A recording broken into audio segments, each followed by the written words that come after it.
Quartz watches, cheap, battery powered, and they still everywhere in 2025. But why? Let's break down why Quartz watches are still relevant and when it actually makes more sense to purchase one of these over an automatic watch. Quartz came in hot during the 70s and actually crushed the Swiss brands and making it very, very competitive in the watch industry for a very budget-friendly price point. That was a game changer. Now even luxury brands like Grand Seiko and Longines, they actually introduce and have Quartz models in their lineup for a good reason. Most Quartz movements are going to be more accurate than your actual automatic movements, and we're talking typically within a few seconds within a month. I like the fact that it's actually maintenance free, no winding involved whatsoever, no service truly needed or required for years. Just throw a battery inside and you're good to go.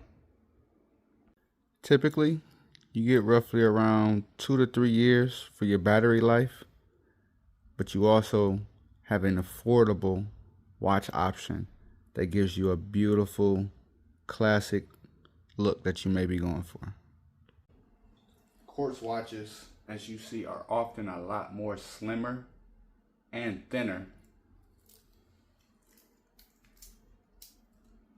on the actual wrist itself, which gives it that nice low profile and everyday great wear.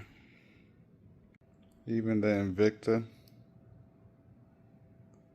sits pretty low on the wrist. Of course, you can see a lot of links are still there, but in the eyes of some collectors, they actually feel like these watches actually lack a soul due to the fact that it has no heartbeat, no rotor. It's just pretty much just a battery circuit that keeps these running.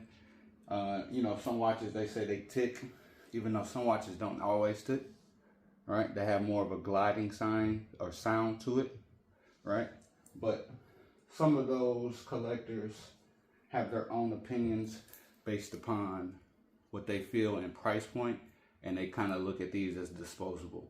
I don't, due to the fact that they do have an actual purpose, as we were going over. So yes, it does seem a little less prestige due to the fact that these have a little less charm to them. They don't have that it factor in the sense of the hard craftsmanship that went in behind actually the movement itself. You got just a battery. Due to the fact that there's not a lot that you can do with them after the battery dies besides change it. But the con is that if the battery does explode, then you can pretty much damage everything internally, and this watch is going to be shot. Also, of course, with it having the battery, if you can't get a replacement, unfortunately, you are stuck with the watch just on the wrist versus actually being able to manually wind that watch to get it working and moving. So in the Quartz community, it's more looked at as disposable, unless it's more the higher end, like a Grand Seiko, a 9F or something in that category. But to me, it's definitely a beautiful watch. So you also get battery life limitation. So if you leave this sitting for too long, unfortunately it will die, and or it actually could leak and then start to damage the actual inside of the movements itself, which is no good. Bottom line is, Quartz isn't going anywhere. If you're looking for reliability, low cost, and hassle-free, Quartz is here for the win. If you want romance, if you're looking for heritage, looking for mechanical art, then go automatic. I'll have a different spot in the collection. It's just up to you how you decide to utilize them. Make sure that you stay tuned. Watch this.